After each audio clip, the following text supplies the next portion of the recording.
ताही तो एक शब्द अंदर भी आया है कि तहां पुष्प ना उपजे जहां अग्नि का वास, सतसंगत बिन सुख नहीं कह गए पलटू दास। वो कहते जिथे अग का वास होवे ना उत्थे कदी फुल खिल ही नहीं सकते, क्योंकि अग्नि का सेक ही बीजां नूं खत्म कर देगा, नष्ट कर देगा। और जे पौधे भी होण ना, फुल भी होण, और उहदे लागे तुसीं अग्नि बालदे हो तो वह अग्नि की गर्मी दे नाल ही वो फुल वो पौधे मुरझा जाने हैं, खत्म हो जाने, नष्ट हो जाने हैं, उन्हां दी उपजाऊ शक्ति खत्म हो जानी है। इस करके इशारा की दे रहे है कि ऐ प्यारिया तेरे अंदर भी एक अग वाली बलदी रहिंदी है कि नहीं? एक अग, वो किहड़ी अग है भला? जरा गौर करो। हुण पहला असीं भी अपने जीवन रूपी ये प्लॉट नूं तैयार करना ताकि इत्थे खुशियां दे फुल फल आ सकन, इत्थे भी चारों तरफ खुशियां दी महक हो सके। सो ओहदी तैयारी अज थोड़ा समझ लवांगे तो साडा जीवन खुशियां दे फुल्लां नाल भर जाएगा।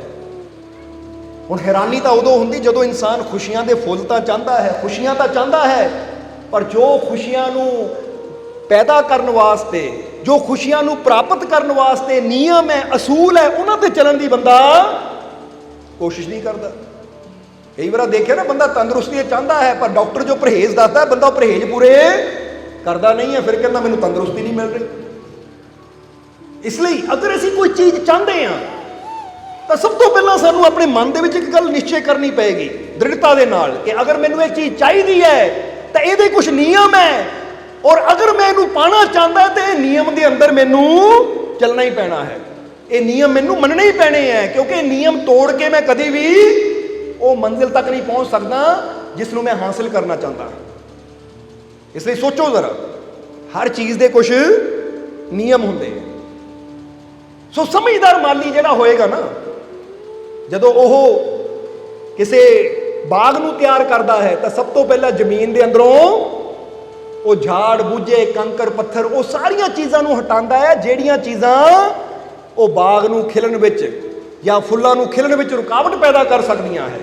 इसलिए इत्थे भी सब तो पहला एक चीज़ अपने अंदर सोचनी है कि अगर मैं जीवन च रब दीयां रहमतां दे फुल खिलाना चाहता हाँ, अगर मैं जीवन च खुशियां दे फुल चाहता हाँ, खुशियां दे बाग बगीचे चाहता हाँ, तो सब तो पहला मैनू की करना पएगा? सब तो पहला मैनू झाती मारनी पेगी, अपने अंदर देखना पेगा कि किहड़ियां किहड़ियां मेरे अंदर कमियां है, किहड़ियां किहड़ियां वो रुकावट है जिहड़ियां वो खुशी दे फुल्लां नूं बाहर आउण विच रुकावट बन सकदियां है, पहला उन्हां नूं हटावां। समझदे हो कि नहीं? इसलिए चेक करो अपने आप को। इंसान के अंदर बहुत रुकावट है, क्योंकि इंसान जे रब दीयां रहमतां चाहता है, कामयाबी चाहता है, सफलता चाहता है, तो फिर रुकावट चेक करो। जिन्हों गुरु रहबर कहते हैं, पीर फकीर कहते हैं कि चेक करके तेरे अंदर कितनियां बुराइयां हैं। जे तेनू बुरा करन दी आदत है, बुरा बोलन दी आदत है, बुरा देखण दी आदत है, बुरा सुनन दी आदत है, तो फिर समझ लै ये वो पत्थर है, ये वो कंकर है जिहड़े तेरे जीवन च खुशी दे फुल्लां नूं कदी खिलन नहीं देणगे। जे तेनू शिकवे शिकायतां करन दी आदत है तो फिर ये वो शिकवे शिकायतां रूपी पत्थर है जो तेरे जीवन च खुशियां दे फुल्लां नूं कदी खिलने नहीं देणगे। समझदे हो कि नहीं? इसलिए जिहड़े रब दे प्यारे हुंदे है, जिद्दां इत्थे सानूं हजूर गौस पीरां ने पीर दे जीवन दी एक बड़ी प्यारी घटना याद आ गई कि हजूर गौस अपने दरबार च बैठे हुए सी, संगत आई हुई सी, संगत नूं कोई समझा रहे सी, संगत नूं समझा रहे सी कि एक सेवक बड़ी खुशी नाल दौड़ा दौड़ा आया, कहंदा हजूर मुबारकबाद होवे, आपदे घर बेटे ने जन्म लिया है। हजूर गौस ने उत्थे बैठे बैठे ने हाथ उठाए, खुदा का शुक्र किया और फिर सत्संग करना शुरू कर दिता। 15-20 मिनट गुजरे सी कि वही सेवक बड़ा परेशान होके आया, कहता हजूर जिस साहिबजादे ने जन्म लिया सी ओदी मौत हो गई है, ओदी मौत हो गई है। हजूर ने फिर हाथ उठाए, अपने खुदा का शुक्र किया और फिर सत्संग करना शुरू कर दिता। सारे लोग देख के हैरान कि जदों साहिबजादे के जन्म की खबर मिली तो भी वही हालत, ना खुशी ना गमी ना हसी ना कोई दुख, और जदों उसकी मौत की खबर सुनी तो फिर भी हजूर के चेहरे पर कोई फर्क नहीं पिया, उसी तरह हाथ उठा के शुक्र किया और अपना कर्म जारी कर लिया, यानी सत्संग करना शुरू कर दिता, खुतबा देना शुरू कर दिता। हुण जदों सत्संग की समाप्ति हुई, हजूर उठे ਔਰ ਬੱਚੇ ਦਾ ਕਫਨ ਦਫਨ ਜੋ ਵੀ ਕਰਨਾ ਹੁੰਦਾ ਹੈ ਉਹ ਕੀਤਾ। ਤਾਂ ਇੱਕ ਸਹਾਬੀ ਨੇ ਸਵਾਲ ਕਰ ਲਿਆ, ਇੱਕ ਪ੍ਰੇਮੀ ਨੇ ਸਵਾਲ ਕੀਤਾ ਕਿ ਹਜ਼ੂਰ, ਬੜੀ ਹੈਰਾਨੀ ਹੋਈ ਸਾਨੂੰ ਕਿ ਜਦੋਂ ਖੁਸ਼ਖਬਰੀ ਮਿਲੀ ਤਾਂ ਵੀ ਤੁਸੀਂ ਸ਼ੁਕਰ ਕੀਤਾ, ਤਾਂ ਵੀ ਤੁਹਾਡੇ ਚਿਹਰੇ ਤੇ ਕੋਈ ਫਰਕ ਨਹੀਂ ਪਿਆ। ਨਹੀਂ ਤਾਂ ਬੰਦੇ ਨੂੰ ਇਦਾਂ ਖੁਸ਼ਖਬਰੀ ਮਿਲਦੀ ਤਾਂ ਬੰਦੇ ਦੇ ਚਿਹਰੇ ਤੋਂ ਪਤਾ ਲੱਗ ਜਾਂਦਾ ਕਿੰਨਾ ਖੁਸ਼ ਹੈ। ਤਾਂ ਜਦੋਂ ਉਹਦੀ ਵਫਾਤ ਦੀ, ਮੌਤ ਦੀ ਖਬਰ ਤੁਹਾਡੇ ਤੱਕ ਪਹੁੰਚੀ, ਫਿਰ ਵੀ ਤੁਹਾਡੇ ਚਿਹਰੇ ਤੇ ਕੋਈ ਸ਼ਿਕਨ ਨਹੀਂ ਆਈ, ਫਿਰ ਵੀ ਤੁਹਾਡੇ ਚਿਹਰੇ ਤੇ ਕੋਈ ਫਰਕ ਨਹੀਂ ਪਿਆ, ਫਿਰ ਵੀ ਤੁਸੀਂ ਸ਼ੁਕਰ ਕੀਤਾ। ਤਾਂ ਉਸ ਵੇਲੇ ਹਜ਼ੂਰ ਗੌਸ ਕਹਿੰਦੇ ਕਿ ਜਿਹੜੇ ਰੱਬ ਦੇ ਆਸ਼ਿਕ ਹੁੰਦੇ ਨਾ, ਉਹਨਾਂ ਦੇ ਦਿਲ 'ਚ ਖੁਦਾ ਦੀ ਮੁਹੱਬਤ ਇੰਨੀ ਵਸ ਚੁੱਕੀ ਹੁੰਦੀ ਹੈ, ਉਹਨਾਂ ਨੂੰ ਕੋਈ ਵੀ ਚੀਜ਼ ਮਿਲਦੀ ਹੈ ਤਾਂ ਪਹਿਲਾਂ ਆਪਣੇ ਅੰਦਰ ਦੇਖਦੇ ਹੈ, ਆਪਣੇ ਖੁਦਾ ਦੇ ਇਸ਼ਕ ਦੀ ਤਰਫ ਦੇਖਦੇ ਔਰ ਆਪਣੇ ਖੁਦਾ ਦਾ ਸ਼ੁਕਰ ਕਰਦੇ ਕਿ ਦਾਤ ਉਹਦੀ ਦਿੱਤੀ ਹੋਈ ਹੈ, ਤਾਂ ਸਭ ਤੋਂ ਪਹਿਲਾਂ ਸ਼ੁਕਰਾਨਾ ਉਹਦਾ। ਔਰ ਜਦੋਂ ਉਹ ਲੈ ਵੀ ਜਾਵੇ ਤਾਂ ਵੀ ਅੰਦਰ ਦੇਖਦੇ ਕਿ ਇਸ਼ਕ ਨੂੰ ਕੋਈ ਫਰਕ ਤਾਂ ਨਹੀਂ ਪਿਆ, ਇਸ਼ਕ ਪੂਰਾ ਹੈ ਨਾ, ਇਸ ਲਈ ਉਹ ਦੇਣ ਵਾਲਾ ਹੈ। ਤਾਂ ਜੇ ਉਹਨਾਂ ਵਾਪਸ ਲੈ ਲਈ ਤਾਂ ਵੀ ਉਹਦਾ ਸ਼ੁਕਰ ਹੈ। ਔਰ ਇਹੀ ਰਾਜ ਨੂੰ ਸਮਝਣਾ ਬੜਾ ਔਖਾ ਹੁੰਦਾ ਹੈ, ਕਿਉਂਕਿ ਇਨਸਾਨ ਨੂੰ ਮਿਲਦਾ ਹੈ ਤਾਂ ਇਨਸਾਨ ਦੀ ਅਵਸਥਾ ਕੁਝ ਹੋਰ ਹੁੰਦੀ ਹੈ, ਤੇ ਇਨਸਾਨ ਦੇ ਕੋਲੋਂ ਜਦੋਂ ਦੂਰ ਜਾਂਦਾ ਹੈ ਤਾਂ ਫਿਰ ਇਨਸਾਨ ਦੀ ਅਵਸਥਾ ਕੁਝ ਹੋਰ ਹੋ ਜਾਂਦੀ ਹੈ। ਪਰ ਜਿਹੜੇ ਰੱਬ ਦੇ ਆਸ਼ਿਕ ਹੁੰਦੇ ਹੈ ਉਹ ਤਾਂ ਹਰ ਹਾਲਤ ਵਿੱਚ ਆਪਣੇ ਰੱਬ ਦੀ ਰਜ਼ਾ 'ਚ ਰਾਜ਼ੀ ਰਹਿੰਦੇ ਹੈ, ਕਿਉਂਕਿ ਉਹਨਾਂ ਨੇ ਆਪਣੇ ਅੰਦਰਲੀਆਂ ਕਮੀਆਂ ਨੂੰ, ਸ਼ਿਕਵੇ ਸ਼ਿਕਾਇਤਾਂ ਨੂੰ ਜਿੱਤ ਲਿਆ ਹੁੰਦਾ ਹੈ। ਉਹ ਤਾਂ ਹਰ ਹਾਲਤ ਵਿੱਚ ਆਪਣੇ ਰੱਬ ਦਾ ਸ਼ੁਕਰਾਨਾ ਕਰਦੇ ਹੈ। ਇਸ ਲਈ ਤਾਂ ਰਾਤੀ ਵੀ ਸਤਸੰਗ 'ਚ ਅਸੀਂ ਦੱਸ ਰਹੇ ਸੀ ਕਿ ਕਿਸੇ ਨੇ ਫਕੀਰਾਂ ਨੂੰ ਪੁੱਛਿਆ ਕਿ ਸਹੀ ਸਮਾਂ ਸ਼ੁਕਰ ਕਰਨ ਦਾ ਕਿਹੜਾ ਹੁੰਦਾ ਹੈ, ਤਾਂ ਉਸ ਵੇਲੇ ਫਕੀਰਾਂ ਨੇ ਕਿਹਾ ਕਿ ਜਦੋਂ ਤੂੰ ਸ਼ਿਕਵਾ ਕਰ ਸਕਦਾ ਹੈ, ਸ਼ਿਕਾਇਤ ਕਰ ਸਕਦਾ ਹੈ, ਉਸ ਵੇਲੇ ਜਿਹੜਾ ਟਾਈਮ ਸ਼ਿਕਵਾ ਕਰਨ ਦਾ, ਸ਼ਿਕਾਇਤ ਕਰਨ ਦਾ ਹੁੰਦਾ, ਅਗਰ ਉਸ ਟਾਈਮ ਤੂੰ ਸ਼ੁਕਰ ਕਰੇ ਤਾਂ ਫਿਰ ਤੂੰ ਸੱਚਾ ਸ਼ੁਕਰਗੁਜ਼ਾਰ ਬੰਦਾ ਹੈ। ਜ਼ਰਾ ਗੌਰ ਕਰੋ, ਯਾਨੀ ਜਦੋਂ ਤੇਰੇ ਜੀਵਨ 'ਚ ਕੁਝ ਮੁਸ਼ਕਿਲ ਆਉਂਦੀ ਹੈ, ਪਰੇਸ਼ਾਨੀ ਆਉਂਦੀ ਹੈ ਔਰ ਤੇਰਾ ਦਿਲ ਸ਼ਿਕਾਇਤ ਕਰਨ ਨੂੰ ਕਰੇ ਕਿ ਮੇਰੇ ਨਾਲ ਇਦਾਂ ਕਿਉਂ ਹੋ ਰਿਹਾ, ਉਸ ਵੇਲੇ ਤੂੰ ਸ਼ੁਕਰ ਕਰੇ ਤੇ ਇਹਦਾ ਮਤਲਬ ਤੂੰ ਸੱਚਾ ਆਸ਼ਿਕ ਹੈ। ਇਸ ਵੇਲੇ ਸ਼ਿਕਵਾ ਕਰ ਸਕਦਾ ਸੀ, ਸ਼ਿਕਾਇਤ ਕਰ ਸਕਦਾ ਸੀ, ਪਰ ਇਸ ਵੇਲੇ ਤੂੰ ਸ਼ੁਕਰ ਕੀਤਾ ਕਿ ਸ਼ੁਕਰ ਹੈ ਮੇਰੇ ਮਾਲਿਕ। ਜ਼ਰਾ ਗੌਰ ਕਰੋ, ਇਸ ਲਈ ਸੱਚਾ ਸ਼ੁਕਰਗੁਜ਼ਾਰ ਤਾਂ ਉਹੀ ਹੈ ਜਿਹੜਾ ਹਰ ਦੁੱਖ ਵਿੱਚ, ਹਰ ਪਰੇਸ਼ਾਨੀ ਵਿੱਚ ਵੀ, ਹਰ ਤਰ੍ਹਾਂ ਦੇ ਮੁਸ਼ਕਿਲ ਹਾਲਾਤ ਵਿੱਚ ਵੀ ਆਪਣੇ ਮਾਲਿਕ ਦਾ ਸ਼ੁਕਰਾਨਾ ਕਰਦਾ ਹੈ। ਹੁਣ ਫਰਜ਼ ਕਰੋ ਤੁਹਾਨੂੰ ਪੇਟ ਭਰ ਕੇ ਰੋਟੀ ਮਿਲ ਗਈ, ਸਵਾਦਿਸ਼ਟ ਰੋਟੀ ਖਾ ਲਈ ਤੁਸੀਂ, ਕਹਿੰਦੇ ਰੱਬਾ ਤੇਰਾ ਸ਼ੁਕਰ ਹੈ ਪੇਟ ਭਰ ਕੇ ਖਾ ਲਿਆ। ਇਹ ਤਾਂ ਸਾਰੇ ਹੀ ਕਰਨਗੇ। ਮਜ਼ਾ ਤਾਂ ਉਦੋਂ ਸ਼ੁਕਰ ਦਾ ਆਉਂਦਾ ਕਿ 2 ਦਿਨ ਕੁਝ ਨਹੀਂ ਮਿਲਿਆ, ਭੁੱਖ ਨਾਲ ਤੜਫ ਰਹੇ ਹੋ, ਫਿਰ ਵੀ ਤੁਸੀਂ ਕਹਿੰਦੇ ਹੋ ਰੱਬਾ ਮੈਂ ਤੇਰੀ ਰਜ਼ਾ ਦਾ ਜੀ ਸ਼ੁਕਰ ਹੈ ਤੇਰਾ, ਜਿੱਥੇ ਤੂੰ ਰੱਖੇਗਾ, ਜਿੱਦਾਂ ਰੱਖੇਗਾ, ਮੈਂ ਹਰ ਹਾਲ ਵਿੱਚ ਸ਼ੁਕਰ। ਜ਼ਰਾ ਗੌਰ ਕਰੋ, ਹੁਣ ਫਰਜ਼ ਕਰੋ ਕੋਈ ਤੁਹਾਡਾ ਆਪਣਾ ਹੋਵੇ, ਚਾਹੇ ਪਤੀ ਹੈ, ਚਾਹੇ ਪਤਨੀ ਹੈ, ਚਾਹੇ ਕੋਈ ਮਿੱਤਰ ਹੈ, ਤੁਸੀਂ ਉਹਨੂੰ ਰੋਜ਼ ਕੁਛ ਨਾ ਕੁਛ ਦੇ ਰਹੇ ਹੋ, ਉਹਦੀਆਂ ਜ਼ਰੂਰਤਾਂ ਪੂਰੀਆਂ ਕਰ ਰਹੇ ਹੋ, ਤਾਂ ਫਿਰ ਉਹਨਾਂ ਕਹਿਣਾ ਸ਼ੁਕਰੀਆ, ਥੈਂਕ ਯੂ। ਇਹ ਤਾਂ ਨਾਰਮਲ ਗੱਲ ਹੈ। ਮਜ਼ਾ ਤਾਂ ਉਦੋਂ ਆਉਂਦਾ ਜਦੋਂ ਤੁਹਾਡੇ ਵੱਲੋਂ ਕੋਈ ਤਕਲੀਫ ਹੁੰਦੀ ਹੈ, ਤੁਹਾਡੇ ਵੱਲੋਂ ਕੋਈ ਦੁੱਖ ਹੁੰਦਾ, ਤਾਂ ਫਿਰ ਵੀ ਉਹ ਤੁਹਾਨੂੰ ਥੈਂਕ ਯੂ ਕਵੇ, ਸ਼ੁਕਰੀਆ ਕਵੇ, ਫਿਰ ਕਹਿਣਾ ਸੱਚਾ ਆਸ਼ਿਕ ਹੈ ਭਾਈ, ਇਹਨੂੰ ਮੈਂ ਜਿੱਦਾਂ ਮਰਜ਼ੀ ਜੋ ਮਰਜ਼ੀ ਕਰ ਲਵਾਂ, ਧੱਕੇ ਵੀ ਮਾਰ ਲਵਾਂ, ਠੋਕਰ ਵੀ ਮਾਰ ਲਵਾਂ, ਤਾਂ ਵੀ ਇਹ ਸ਼ੁਕਰਾਨਾ ਹੀ ਕਰ ਰਿਹਾ, ਇਹਦੇ ਦਿਲ 'ਚ ਸੱਚਾ ਪਿਆਰ ਹੈ। ਇਹੀ ਫਕੀਰ ਕਹਿ ਰਹੇ ਹੈ ਕਿ ਜਿਸ ਸਮੇਂ ਤੂੰ ਸ਼ਿਕਾਇਤ ਕਰ ਸਕਦਾ ਹੈ, ਸ਼ਿਕਵਾ ਕਰ ਸਕਦਾ ਹੈ, ਜੇ ਉਸ ਸਮੇਂ ਤੂੰ ਆਪਣੇ ਮਾਲਿਕ ਦਾ ਸ਼ੁਕਰ ਕਰੇ ਤਾਂ ਇਹਦਾ ਮਤਲਬ ਫਿਰ ਤੂੰ ਸੱਚਾ ਸ਼ੁਕਰਗੁਜ਼ਾਰ ਬੰਦਾ ਹੈ। ਸੋ ਚੈੱਕ ਕਰੋ ਆਪਣੇ ਆਪ ਨੂੰ ਕਿ ਅਸੀਂ ਸ਼ੁਕਰਗੁਜ਼ਾਰ ਹੈ ਜਾਂ ਨਹੀਂ, ਸਮਝਦੇ ਹੋ ਕਿ ਨਹੀਂ? ਕਿਉਂਕਿ ਸੱਚੇ ਸ਼ੁਕਰਗੁਜ਼ਾਰ ਬਣਨਾ ਹੈ ਤਾਂ ਆਪਣੇ ਜੀਵਨ ਦਾ ਨਿਯਮ ਬਣਾਓ ਕਿ ਹਰ ਹਾਲਤ ਵਿੱਚ ਅਸੀਂ ਆਪਣੇ ਮਾਲਿਕ ਦਾ ਸ਼ੁਕਰਾਨਾ ਕਰਨਾ ਹੈ। ਔਰ ਜਿਸ ਤਰ੍ਹਾਂ ਦੱਸਿਆ ਹੈ ਕਿ ਜੇ ਜੀਵਨ ਦੇ ਵਿੱਚ ਛੁਪੀਆਂ, ਜਿੱਦਾਂ ਇੱਕ ਕਿਸਾਨ ਜਦੋਂ ਸਮਝ ਲੈਂਦਾ ਹੈ ਕਿ ਪ੍ਰਿਥਵੀ ਦੇ ਅੰਦਰ ਉਪਜਾਊ ਸ਼ਕਤੀ ਹੈ, ਪਰ ਇਸ ਨਿਯਮ ਦੇ ਅੰਦਰ ਚੱਲ ਕੇ ਮੈਂ ਸ਼ਕਤੀ ਦਾ ਇਸਤੇਮਾਲ ਕਰਕੇ ਲਾਭ ਲੈ ਸਕਦਾ ਹਾਂ, ਇਸੇ ਤਰ੍ਹਾਂ ਤੁਹਾਡੇ ਜੀਵਨ 'ਚ ਵੀ ਪਰਮਾਤਮਾ ਨੇ ਉਹ ਸ਼ਕਤੀਆਂ ਰੱਖੀਆਂ ਹੋਈਆਂ ਹੈ। ਅਗਰ ਉਹ ਸ਼ਕਤੀਆਂ ਨੂੰ ਤੁਸੀਂ ਸਮਝਣਾ ਹੈ ਔਰ ਉਹਨਾਂ ਸ਼ਕਤੀਆਂ ਦਾ ਪੂਰਾ ਲਾਭ ਲੈਣਾ ਹੈ ਤਾਂ ਜੀਵਨ 'ਚ ਕੁਝ ਨਿਯਮ ਅਪਣਾਉਣੇ ਪੈਣਗੇ। ਹੁਣ ਉਹ 6 ਨਿਯਮ ਤੁਹਾਨੂੰ ਫਟਾਫਟ ਦੱਸ ਦਈਏ ਅਸੀਂ, ਕਿਉਂਕਿ ਜਿੱਦਾਂ ਦੱਸਿਆ ਕਿ ਫਰਿਆਦੀ ਜੀਵ ਵੀ ਕਾਫੀ। ਸੋ ਪਹਿਲਾ ਨਿਯਮ ਕੀ ਹੈ? ਇਹ ਸਮਝ ਲਓ ਕਿ ਇਹ ਪੂਰੇ ਯੂਨੀਵਰਸ ਦੇ ਨਿਯਮ ਹੈ ਕਿ ਤੁਸੀਂ ਇਹ ਪੂਰੇ ਵਰਲਡ, ਪੂਰੇ ਯੂਨੀਵਰਸ ਜੋ ਵੀ ਬ੍ਰਹਿਮੰਡ ਹੈ ਨਾ, ਇਹ ਬ੍ਰਹਿਮੰਡ ਦੇ ਅੰਦਰ ਉਹ ਪ੍ਰਮਾਤਮਾ ਦੀ ਉਹ ਅਪਾਰ ਸ਼ਕਤੀ ਸਮਾਈ ਹੋਈ ਹੈ ਕਿ ਅਗਰ ਤੁਸੀਂ ਇਹ ਕੁਝ ਨਿਯਮ ਆਪਣੇ ਜੀਵਨ 'ਚ ਅਪਣਾ ਲਵੋ, ਸਮਝ ਲਵੋ ਇਹਨਾਂ ਨੂੰ, ਤਾਂ ਸਮਝ ਲਓ ਕਿ ਪੂਰਾ ਬ੍ਰਹਿਮੰਡ ਹੀ ਤੁਹਾਡੀ ਸਹਾਇਤਾ ਕਰੇਗਾ। ਉਹ ਪ੍ਰਮਾਤਮਾ ਦੀਆਂ ਸ਼ਕਤੀਆਂ ਦਾ ਤੁਸੀਂ ਪੂਰਾ ਲਾਭ ਲੈ ਸਕਦੇ ਹੋ। ਸਮਝਣ ਨੂੰ ਤਿਆਰ ਹੋ ਕਿ ਨਹੀਂ? ਸੋ ਸਭ ਤੋਂ ਪਹਿਲਾਂ ਜੋ ਬ੍ਰਹਿਮੰਡ ਦਾ ਨਿਯਮ ਹੈ, ਜਿਹਨੂੰ ਕਹਿ ਲਓ ਕਿ ਲਾਅ ਆਫ ਯੂਨੀਵਰਸ, ਕਿ ਸਭ ਤੋਂ ਪਹਿਲਾਂ ਯੂਨੀਵਰਸ ਦਾ ਕੀ ਨਿਯਮ ਹੈ। ਹੁਣ ਅਗਰ ਤੁਸੀਂ ਜੀਵਨ 'ਚ ਖੁਸ਼ੀ ਚਾਹੁੰਦੇ ਹੋ, ਕਾਮਯਾਬੀ ਚਾਹੁੰਦੇ ਹੋ, ਸਫਲਤਾ ਚਾਹੁੰਦੇ ਹੋ, ਤਾਂ ਯੂਨੀਵਰਸ ਦੇ ਨਿਯਮ ਦੇਖੋ, ਯਾਨੀ ਬ੍ਰਹਿਮੰਡ ਦੇ ਨਿਯਮ ਦੇਖੋ। ਉਹ ਨਿਯਮ ਕੀ ਹੈ? ਸਭ ਤੋਂ ਪਹਿਲਾ ਨਿਯਮ ਪੂਰੇ ਯੂਨੀਵਰਸ ਦਾ ਹੈ ਪੰਕਚੁਅਲਿਟੀ। ਪੰਕਚੁਅਲਿਟੀ ਕਿਹਨੂੰ ਕਹਿ ਦਿੰਦੇ? ਸਮੇਂ ਦੀ ਪਾਬੰਦੀ। ਸਮਝਦੇ ਹੋ ਕਿ ਨਹੀਂ? ਇਹ ਬ੍ਰਹਿਮੰਡ ਦਾ ਨਿਯਮ ਹੈ, ਬ੍ਰਹਿਮੰਡ ਦਾ ਨਿਯਮ ਹੈ ਇਹ। ਸਮੇਂ ਸਿਰ ਸੂਰਜ ਨਿਕਲਣਾ, ਨਾ 1 ਮਿੰਟ ਅੱਗੇ ਨਾ 1 ਮਿੰਟ ਪਿੱਛੇ। ਜ਼ਰਾ ਗੌਰ ਕਰਨਾ। ਤਾਂ ਹੀ ਤਾਂ ਅੱਜ ਸਾਇੰਸ ਵਾਲੇ, ਵਿਗਿਆਨ ਵਾਲੇ ਆਉਣ ਵਾਲੇ ਹਫ਼ਤੇ ਬਾਅਦ ਦੇ ਦਿਨ ਨਿਕਲਣ ਦੀ ਉਹ ਟਾਈਮਿੰਗ ਦੱਸ ਦਿੰਦੇ ਹੈ ਕਿ ਇੰਨੇ ਵਜੇ ਸੂਰਜ ਨਿਕਲਣਾ ਤੇ ਇੰਨੇ ਵਜੇ ਡੁੱਬਣਾ ਹੈ, ਕਿਉਂਕਿ ਉਹਨੂੰ ਪਤਾ ਹੈ ਕਿ ਹਰ ਰੋਜ਼ ਇਦਾਂ ਹੋ ਰਿਹਾ ਹੈ।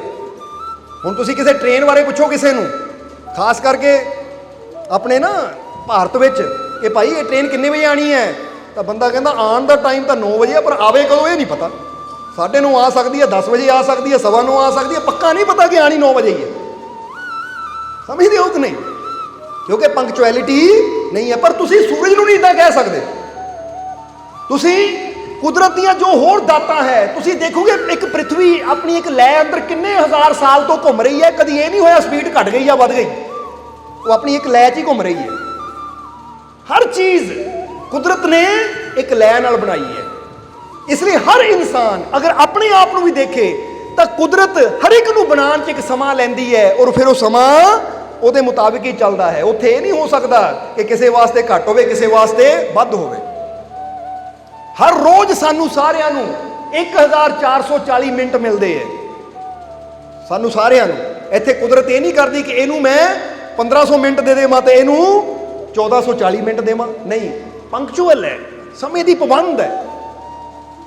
ਹੁਣ ਅਗਰ ਅਸੀਂ ਕੁਦਰਤ ਦੇ ਨਾਲ ਚੱਲਣਾ ਹੈ, ਅਗਰ ਅਸੀਂ ਜੀਵਨ 'ਚ ਕਾਮਯਾਬ ਹੋਣਾ, ਤਾਂ ਸਭ ਤੋਂ ਪਹਿਲਾਂ ਸਾਨੂੰ ਵੀ ਆਪਣੇ ਜੀਵਨ 'ਚ ਪੰਕਚੁਅਲਿਟੀ ਲੈਣੀ ਪਏਗੀ, ਸਮੇਂ ਦੀ ਪਾਬੰਦੀ ਲੈਣੀ ਪਏਗੀ। ਕਿਉਂਕਿ ਸਮੇਂ ਨਾਲ ਹੀ ਸਾਡਾ ਜੀਵਨ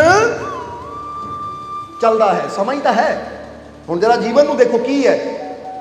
ਬੰਦਾ ਕਹਿੰਦਾ ਦੇਖੋ ਮੇਰੇ ਕੋਲ ਸਮਾਂ ਹੈ ਨਹੀਂ, ਹੁਣ ਸਮਾਂ ਥੋੜਾ ਹੈ, ਇਹਦਾ ਸਮਾਂ ਖਤਮ ਹੋ ਗਿਆ, ਇਹਦੀ ਜ਼ਿੰਦਗੀ ਖਤਮ ਹੋ ਗਈ, ਹੁਣ ਟਾਈਮ ਖਤਮ। ਜਰਾ ਧਿਆਨ ਦੇਣਾ, ਇਹ ਕੀ ਹੈ?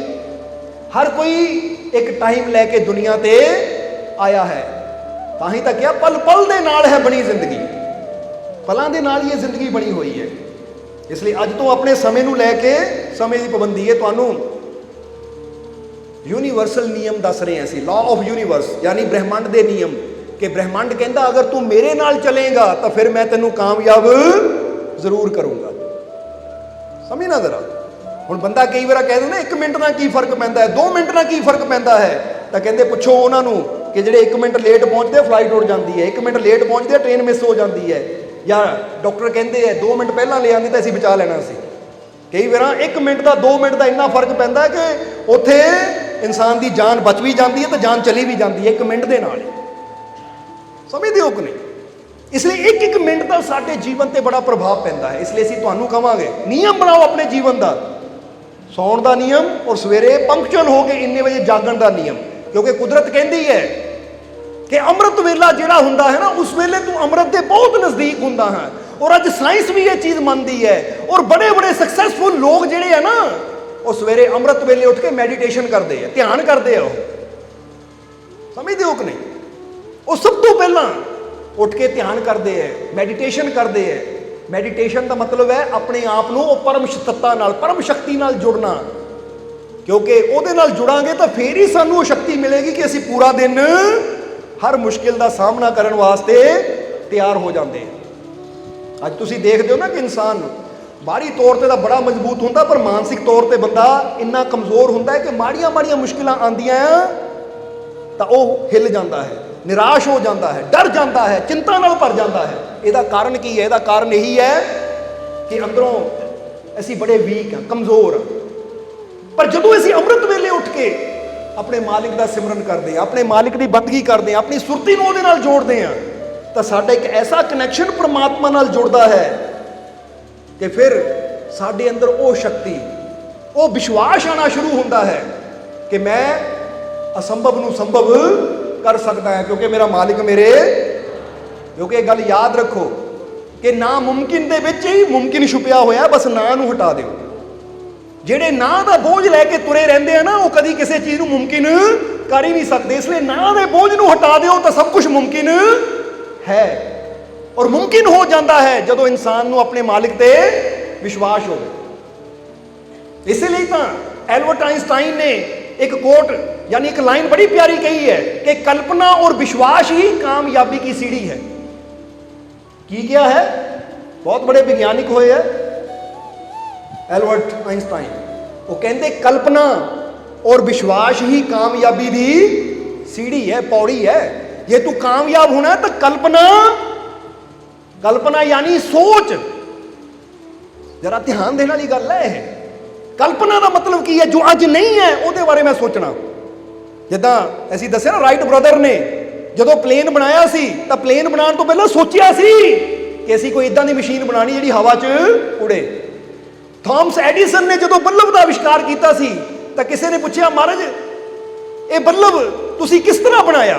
ਤਾਂ ਉਸਲੇ ਐਡੀਸਨ ਨੇ ਕਿਹਾ ਕਿ ਪਹਿਲਾਂ ਮੈਂ ਇੱਥੇ ਬਣਾਇਆ, ਇੱਥੇ ਸੋਚਿਆ ਕਿ ਇਦਾਂ ਦੀ ਚੀਜ਼ ਹੋਣੀ ਚਾਹੀਦੀ ਹੈ, फिर मैं मेहनत की और वो चीज़ बन गई। जरा सोचो तुसी हुण इत्थे सोचो, मैं इदां दा कपड़ा पाना है, इदां दा कपड़ा खरीदना है, तो तुसी उदां दा कपड़ा लभना शुरू कर देना है।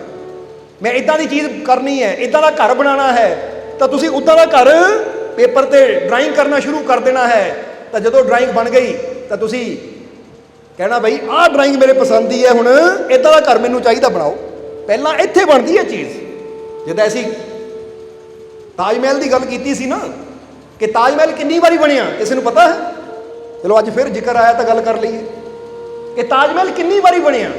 कहते ताज महल बनने 22 साल लगे। किन्ने साल? 22 साल लगे ताज महल बनने विच, पर बनया कितनी बारी हो? तो जे बाहरी तौर पर देखा जाए तो कहते एक बार ताज महल बनया, पर जे सच्चाई समझी जाए ताज महल की गहराई समझी जाए तो एक बार नहीं बनया, 3 बार बनया। 3 बार कितना बनया? पहला बनया दिमाग विच, और फिर बनया कागज़ उपर, क्योंकि पहला इत्थे सोच आती है, फिर कागज़ ते उहदियां लिखावां खिंचियां जांदियां है, फिर जदों उत्थे सिलेक्ट हो जाता है, शाहजहां ने सिलेक्ट कर लिया तो फिर ऑर्डर किया बनाओ। हुण तुसीं भी घर बनाते हो नक्शा, पहला कित्थे बनता है? जिहड़ा नक्शे बनाने वाला उहदे दिमाग 'च बनता है, फिर कागज़ ते बनाता, फिर तुहानूं सिलेक्ट करांदा है कि आप 2-3 नक्शे है जिहड़ा पास करोगे उदां दा घर बन जाएगा। सो कहण दा मतलब इहनूं कहंदे कल्पना। सो जिद्दां दा तुसीं अपना जीवन चाहते हो, जे अज बीमार हो, अज परेशान हो, तो कल्पना करो मैं चल रहा, मैं तंदुरुस्त हाँ, और नाल उहदे विश्वास रखो। क्योंकि आइंस्टाइन ने क्या है कि कल्पना और विश्वास ही कामयाबी की सीढ़ी है। तू जीवन च हर मुश्किल का हल पा सकता है, अपनी मंजिल को पा सकता है, अगर तू सोचे और विश्वास रखे अपने मालिक पे, तो तेनू कामयाबी भी जरूर मिलेगी। पर अज इंसान के अंदर सोचा किहड़ियां चलदियां है, सोचा किहड़ियां चलदियां है। जिदा हुणे एक जी बेनती कर रहे सी, मालिक को मैं पेपर देना है पर मेरे अंदर डर है मैं फेल हो जाना, मेरे अंदर डर है कि मैं पास नहीं होना। हुण अंदर सोच किहड़ी चल रही है? फेल होने दी अंदर सोच चल रही है कि मैं पास नहीं होना। तो याद रखो जिहड़ी सोच हुई ना, फिर महल भी उदां दा ही बनना है, फिर फेल होना ही है। जदों फेल होना है तो बंदे ने पता की कहना है, देखिया मैं सोचा सी वो सच हो गया, मैनूं पहले पता सी मैं पास नहीं होना, मैं फेल ही होना है। हुण इसलिए नहीं फेल होया कि तू फेल होना सी, तू इसलिए फेल होया क्योंकि तू पहले ही मन के बैठा सी कि मैं फेल होना है। इसलिए जे पहले ही असीं सोचांगे ये काम मेरे तो नहीं होना, तो वाकई वो काम होना ही नहीं है, क्योंकि तुहाडी सोच ही है। और जो सोच ही नहीं होना तो तुसीं कदी पूरी कोशिश करनी नहीं है। पर जे तुसीं पहले ही सोच लवो, जरा गौर करना। इसलिए असीं एक तुहानूं नवां शब्द देना चाहांगे। एक बंदा कहता मैं नहीं कर सकता, और एक बंदा कहता कोई नहीं मैं करके दिखाऊं। समझदे हो कि नहीं? हुण जे तुसी इन्नी हिम्मत है नहीं तुहाडे अंदर कि तुसी कह सको मैं करके दिखाऊं, तो कम से कम इन्नी गल तां कहना शुरू कर दिओ कि मैं करूंगा, करके दिखाने की कोशिश करूंगा, और उदों तक कोशिश करता रहूंगा जब तक मैनूं सफलता नहीं मिल जाती। समझदे हो कि नहीं? कि मैं ਕਰਨ ਦੀ ਕੋਸ਼ਿਸ਼ ਕਰੂੰਗਾ ਔਰ ਉਦੋਂ ਤੱਕ ਕੋਸ਼ਿਸ਼ ਕਰਦਾ ਰਹੂੰਗਾ ਜਦ ਤੱਕ ਮੈਨੂੰ ਉਹ ਕੰਮ 'ਚ ਸਫਲਤਾ ਮਿਲ ਨਾ ਜਾਵੇ। ਕਮ ਸੇ ਕਮ ਇੰਨਾ ਤਾਂ ਕਹੀਏ। ਇਹ ਕਹਿਣ ਨਾਲੋਂ ਮੈਂ ਨਹੀਂ ਕਰ ਸਕਦਾ, ਇਹ ਤਾਂ ਪੂਰੀ ਨੈਗੇਟਿਵਿਟੀ ਹੈ। ਜਿਹਦੇ ਅੰਦਰ ਪੂਰਾ ਵਿਸ਼ਵਾਸ ਹੈ ਉਹ ਤਾਂ ਪੂਰੀ ਸ਼ਾਨ ਨਾਲ ਕਹਿੰਦਾ ਮੈਂ ਕਰਕੇ ਦਿਖਾਊਂਗਾ, ਕਿਉਂਕਿ ਮੈਨੂੰ ਵਿਸ਼ਵਾਸ ਹੈ ਮੈਨੂੰ ਕਾਮਯਾਬੀ ਜ਼ਰੂਰ ਮਿਲੇਗੀ, ਕਿਉਂਕਿ ਮੈਨੂੰ ਕਾਮਯਾਬ ਕਰਨ ਵਾਲਾ ਮੇਰਾ ਮਾਲਿਕ ਨਾਲ ਹੈ ਤਾਂ ਉਹਨੂੰ ਕਾਮਯਾਬੀ ਮਿਲ ਜਾਂਦੀ ਹੈ। ਪਰ ਜੇ ਸਾਨੂੰ ਇੰਨਾ ਕੌਨਫੀਡੈਂਸ ਨਹੀਂ ਹੈ ਤਾਂ ਫਿਰ ਇੰਨਾ ਹੀ ਕਹਿਣਾ ਸ਼ੁਰੂ ਕਰਿਓ ਕਿ ਮੈਂ ਕੋਸ਼ਿਸ਼ ਕਰਨੀ ਔਰ ਉਦੋਂ ਤੱਕ ਕੋਸ਼ਿਸ਼ ਕਰਦੇ ਰਹਿਣਾ ਜਦ ਤੱਕ ਮੈਨੂੰ ਕਾਮਯਾਬੀ ਨਾ ਮਿਲ ਜਾਵੇ। ਹੁਣ ਇਹਦੇ 'ਚ ਕੀ ਹੁੰਦਾ ਹੈ, ਜੇ ਬੰਦਾ ਇੱਕ ਵਾਰ ਹਾਰ ਜਾਵੇ ਨਾ, ਠੋਕਰ ਲੱਗ ਜਾਵੇ, ਫੇਲ ਹੋ ਜਾਵੇ, ਬੰਦਾ ਕਹਿੰਦਾ ਮੈਂ ਕਿਹਾ ਹੈ ਉਦੋਂ ਤੱਕ ਕੋਸ਼ਿਸ਼ ਕਰਦੇ ਰਹਿਣਾ ਜਦ ਤੱਕ ਮੈਨੂੰ ਕਾਮਯਾਬੀ ਮਿਲ ਨਾ ਜਾਵੇ। ਫਿਰ ਬੰਦਾ ਦੁਬਾਰਾ ਕੋਸ਼ਿਸ਼ ਕਰਦਾ ਹੈ, ਫਿਰ ਉਸ ਤੋਂ ਬਾਅਦ ਫਿਰ ਕਰਦਾ ਹੈ ਔਰ ਉਹਦੇ ਅੰਦਰਲੀ ਆਵਾਜ਼ ਉਹ ਤੋਂ ਕੋਸ਼ਿਸ਼ ਉਦੋਂ ਤੱਕ ਕਰਵਾਉਂਦੀ ਰਹਿੰਦੀ ਹੈ ਜਦ ਤੱਕ ਉਹਨੂੰ ਕਾਮਯਾਬੀ ਮਿਲ ਨਹੀਂ ਜਾਂਦੀ। ਪਰ ਜਿਹੜਾ ਕਹਿੰਦਾ ਮੈਂ ਕਰ ਹੀ ਨਹੀਂ ਸਕਦਾ ਉਹ ਤਾਂ ਹਾਰ ਮੰਨ ਕੇ ਬਹਿ ਗਿਆ। ਇਸ ਲਈ ਮਾਲਿਕ ਦੇ ਪਿਆਰੇ ਹਾਰ ਨਹੀਂ ਮੰਨਦੇ, ਉਹ ਹਰ ਹਾਲਾਤ ਵਿੱਚ ਆਪਣੇ ਮਾਲਿਕ ਤੇ ਵਿਸ਼ਵਾਸ ਰੱਖ ਕੇ ਕਦਮ ਨੂੰ ਅੱਗੇ ਵਧਾਉਂਦੇ ਹੈ। ਸਮਝਦੇ ਹੋ ਕਿ ਨਹੀਂ? ਇਸ ਲਈ ਪਹਿਲਾ ਕੀ ਹੈ, ਸਮੇਂ ਦੀ ਪਾਬੰਦੀ ਲਿਆਓ ਆਪਣੇ ਜੀਵਨ 'ਚ। ਕਿ ਆਪਣਾ ਇੱਕ ਨਿਯਮ ਬਣਾਈਏ ਕਿ ਸਵੇਰੇ ਉੱਠ ਕੇ ਸਭ ਤੋਂ ਪਹਿਲਾਂ ਅਸੀਂ ਸਵੇਰੇ ਉੱਠੀਏ ਅੰਮ੍ਰਿਤ ਵੇਲੇ, ਕਿਉਂਕਿ ਉਸ ਵੇਲੇ ਅੰਮ੍ਰਿਤ ਦੇ ਨਜ਼ਦੀਕ ਹੁੰਦੇ ਆ। ਉਸ ਵੇਲੇ ਬ੍ਰਹਿਮੰਡ ਦੀ એનર્ਜੀ ਬੜੀ ਸਾਡੇ ਨੇੜੇ ਹੁੰਦੀ ਹੈ। ਤਾਂ ਹੀ ਤਾਂ ਉਹ ਟਾਈਮ, ਉਹ ਸਮਾਂ ਹੁੰਦਾ ਹੈ ਕਿ ਉਸ ਵੇਲੇ ਉੱਠ ਕੇ ਅਗਰ ਤੁਸੀਂ ਬੈਠੋ, ਸਿਮਰਨ ਕਰੋ, ਆਪਣੇ ਮਾਲਿਕ ਨੂੰ ਯਾਦ ਕਰੋ, ਤਾਂ ਤੁਹਾਨੂੰ ਆਪਣੇ ਆਪ ਅੰਦਰ ਇੱਕ એનર્ਜੀ ਫੀਲ ਹੁੰਦੀ ਹੈ, ਇੱਕ ਊਰਜਾ ਫੀਲ ਹੁੰਦੀ ਹੈ ਕਿ ਵਾਕਈ ਮੈਂ ਕਿਸੇ એનર્ਜੀ ਦੇ ਸੰਪਰਕ ਵਿੱਚ ਆਇਆ ਔਰ ਮੇਰਾ ਰੋਮ ਰੋਮ એનર્ਜੀ ਨਾਲ ਭਰ ਗਿਆ। ਇਹਦੀ ਪੰਕਚੁਅਲਿਟੀ ਲਿਆਣੀ ਹੈ ਕਿ ਆਪਣੇ ਜੀਵਨ 'ਚ ਸਮੇਂ ਦੀ ਪਾਬੰਦੀ ਲਿਆਣੀ ਹੈ ਕਿ ਮੈਂ ਸਮੇਂ ਦੀ ਕਦਰ ਕਰਨੀ ਹੈ। ਸਮਝਦੇ ਹੋ ਕਿ ਨਹੀਂ? ਸਮੇਂ ਦੀ ਕਦਰ ਦਾ ਮਤਲਬ ਸਮਝਦੇ ਹੋ ਕਿ ਨਹੀਂ? ਇਹ ਨਹੀਂ ਕਿ ਜਦੋਂ ਦਿਲ ਕੀਤਾ ਸੌਂ ਗਏ, ਤਾਂ ਜਦੋਂ ਦਿਲ ਕੀਤਾ 12 ਵਜੇ ਜਾ ਕੇ ਸੁੱਤੇ ਰਹੇ ਤਾਂ ਜਾਗੇ। ਫਿਰ ਜਿਹੜਾ ਇਸ ਤਰ੍ਹਾਂ ਕਰਦਾ ਫਿਰ ਜੀਵਨ 'ਚ ਕਦੀ ਉਹ ਕਾਮਯਾਬ ਹੋ ਨਹੀਂ ਸਕਦਾ, ਕਿਉਂਕਿ ਬ੍ਰਹਿਮੰਡ ਦੇ ਨਿਯਮਾਂ ਤੋਂ ਬਾਹਰ ਚੱਲ ਰਿਹਾ ਹੈ। ਇਸ ਲਈ ਥੋੜਾ ਗਹਿਰਾਈ ਨੂੰ ਤੁਸੀਂ ਸਮਝਣਾ ਹੈ। ਅਸੀਂ ਇਸ਼ਾਰਾ ਕਰਨਾ, ਉਹਦੀ ਗਹਿਰਾਈ ਤੱਕ ਤੁਸੀਂ ਜਾਣਾ ਹੈ, ਕਿਉਂਕਿ ਸਮਝ ਸਾਨੂੰ ਸਾਰਿਆਂ ਨੂੰ ਉਸ ਮਾਲਿਕ ਨੇ ਦਿੱਤੀ ਹੋਈ ਹੈ। ਔਰ ਦੂਸਰਾ ਨਿਯਮ ਕੀ ਹੈ ਬ੍ਰਹਿਮੰਡ ਦਾ? ਬ੍ਰਹਿਮੰਡ ਕਹਿੰਦਾ ਹੈ ਦਾ ਲਾਅ ਆਫ ਗਿਵਿੰਗ। ਗਿਵਿੰਗ ਦਾ ਮਤਲਬ ਹੈ ਦੇਣਾ, ਕਿਉਂਕਿ ਕੁਦਰਤ ਦਾ ਨਿਯਮ ਹੈ ਜੋ ਅਸੀਂ ਦੇਵਾਂਗੇ ਉਹੀ ਸਾਨੂੰ ਕਈ ਗੁਣਾ ਹੋ ਕੇ ਵਾਪਸ ਮਿਲੇਗਾ। ਇਹ ਯੂਨੀਵਰਸ ਦਾ ਨਿਯਮ ਹੈ ਦਾ ਲਾਅ ਆਫ ਗਿਵਿੰਗ, ਕਿ ਜੋ ਤੁਸੀਂ ਦੇਣਾ ਹੈ, ਕੁਦਰਤ ਕਹਿੰਦੀ ਜੋ ਤੂੰ ਦੇਗਾ ਇਹ ਮੇਰਾ ਨਿਯਮ ਹੈ, ਉਹ ਕਈ ਗੁਣਾ ਹੋ ਕੇ ਤੈਨੂੰ ਮਿਲਣਾ ਵੀ ਹੈ। ਔਰ ਇਹੀ ਚੀਜ਼ ਤਾਂ ਆਈਜ਼ੈਕ ਨਿਊਟਨ ਵੀ ਦੱਸਦਾ ਹੈ।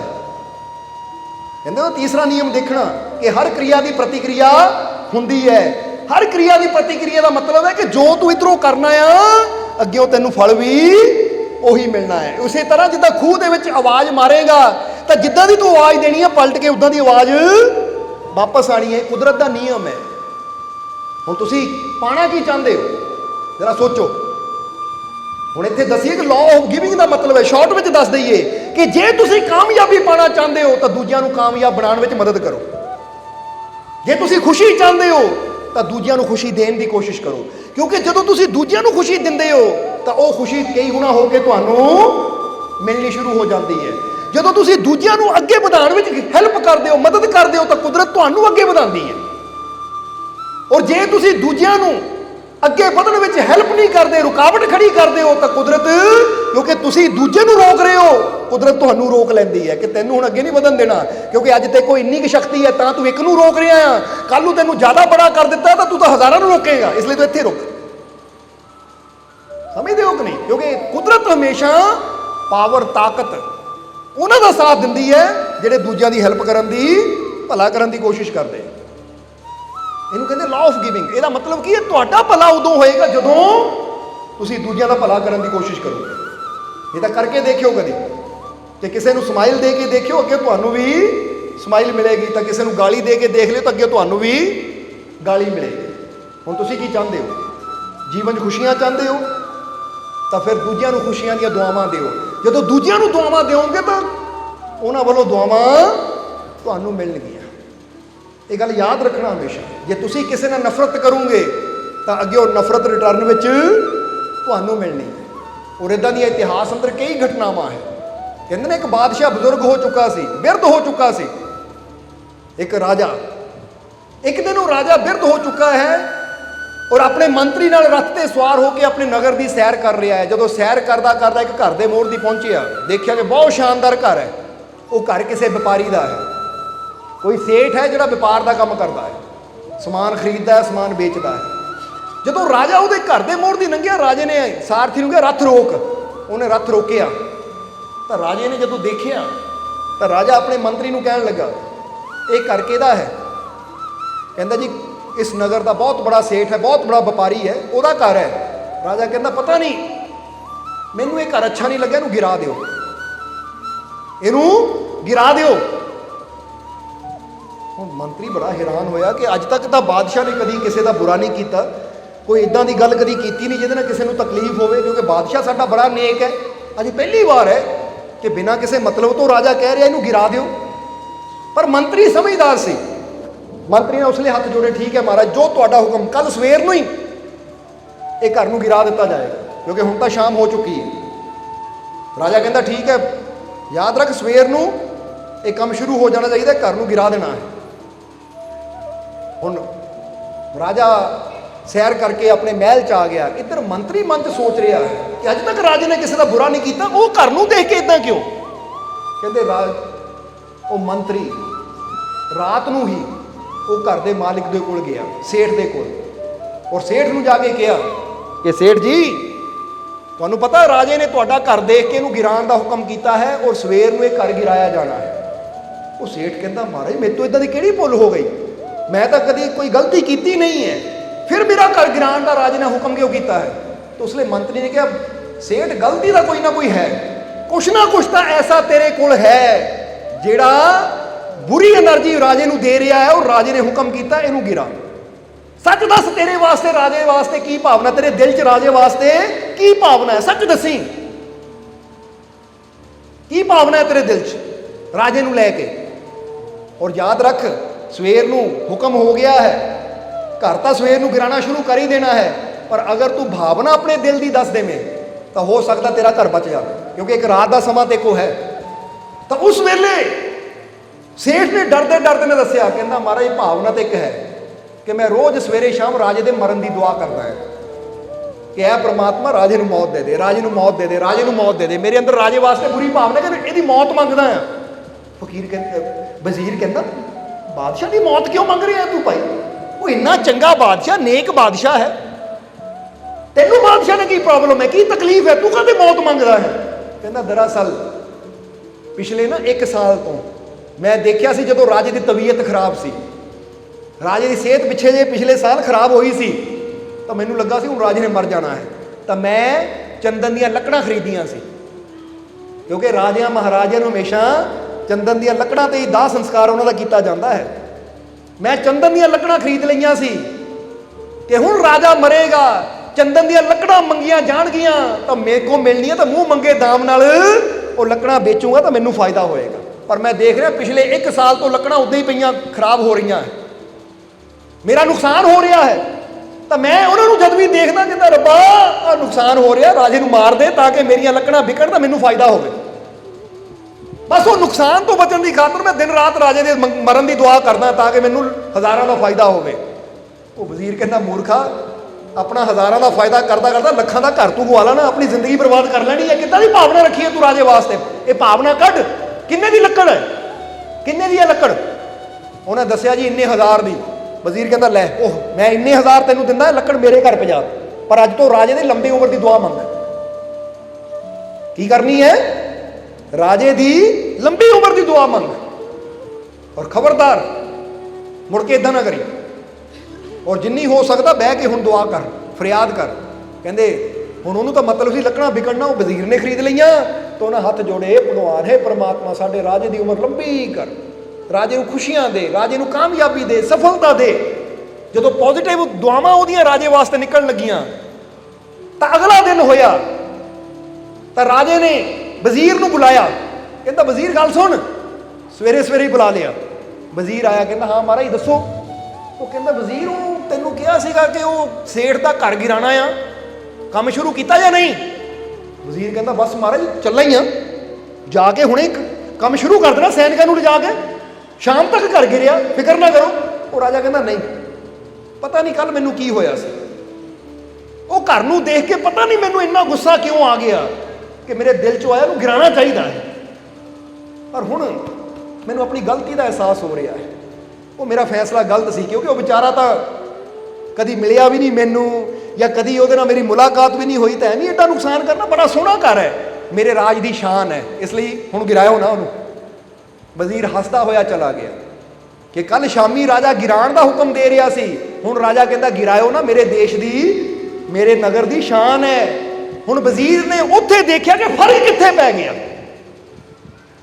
ਇੱਦਾਂ ਹੀ ਤੁਹਾਨੂੰ ਕਹਾਂਗੇ, ਕਈ ਵਾਰ ਬੰਦਾ ਕਹਿੰਦਾ ਨਾ, ਆ ਮੇਰਾ ਮਾਲਿਕ, ਮੇਰਾ ਨਾ ਆਫਿਸ ਦਾ ਮਾਲਿਕ ਬੜਾ ਬੁਰਾ ਹੈ, ਮੇਰੇ ਨਾਲ ਬੁਰਾ ਹੀ ਸਲੂਕ ਕਰਦਾ ਹੈ। ਉਹ ਬੁਰਾ ਸਲੂਕ ਇਸ ਲਈ ਕਰਦਾ ਕਿਉਂਕਿ ਤੁਸੀਂ ਆਪਣੇ ਵੱਲੋਂ ਬੁਰੀ ਫੀਲਿੰਗ ਭੇਜ ਰਹੇ ਹੋ ਕਿ ਬੁਰਾ ਹੈ, ਬੁਰਾ ਹੈ, ਬੁਰਾ ਹੈ। ਜੇ ਪਹਿਲਾਂ ਹੀ ਤੁਸੀਂ ਕਿਸੇ ਵਾਸਤੇ ਆਪਣੇ ਅੰਦਰ ਫੈਸਲਾ ਕਰ ਲੈਂਦੇ ਹੋ ਇਹ ਬੁਰਾ ਹੈ, ਤਾਂ ਯਾਦ ਰੱਖੋ ਉਹਨਾਂ ਤੁਹਾਡੇ ਨਾਲ ਬੁਰਾ ਹੀ ਬਿਹੇਵ ਕਰਨਾ, ਕਿਉਂਕਿ ਤੁਹਾਡੀ ਜਿੱਦਾਂ ਦੀ એનર્ਜੀ ਜਾਣੀ ਨਾ, ਹਰ ਕਿਰਿਆ ਦੀ ਪ੍ਰਤੀਕਿਰਿਆ ਹੁੰਦੀ ਹੈ। ਸ਼ੀਸ਼ੇ ਮੂਹਰੇ ਜਿੱਦਾਂ ਦਾ ਮੂੰਹ ਬਣਾ ਕੇ ਜਾਣਾ, ਸ਼ੀਸ਼ੇ ਨੇ ਉਹੀ ਦਿਖਾ ਦੇਣਾ ਤੁਹਾਨੂੰ।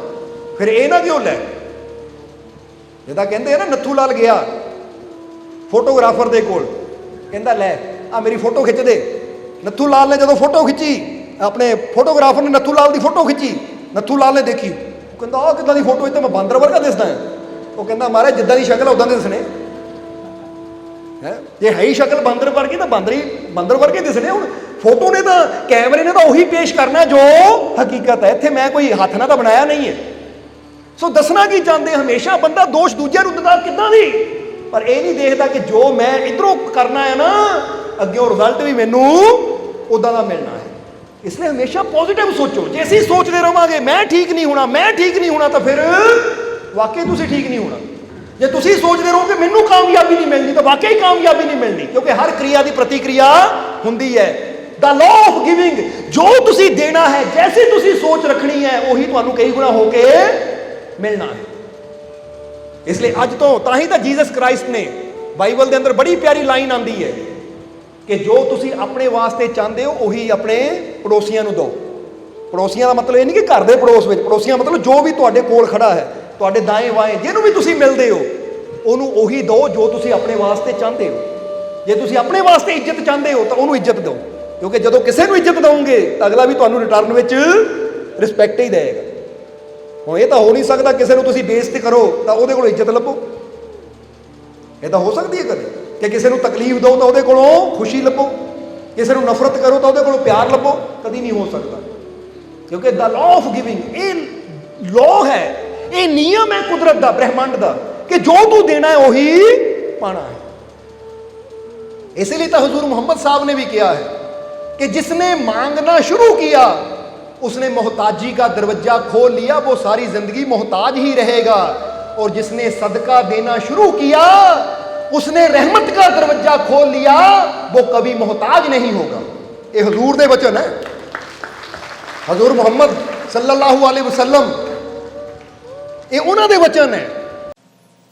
सब्सक्राइब कीजिए सर्व संध्या दरबार कांटिया शरीफ चैनल को और बेल आइकन दबाइए मालिक जी के लेटेस्ट सत्संग की वीडियो को सबसे पहले देखने के लिए।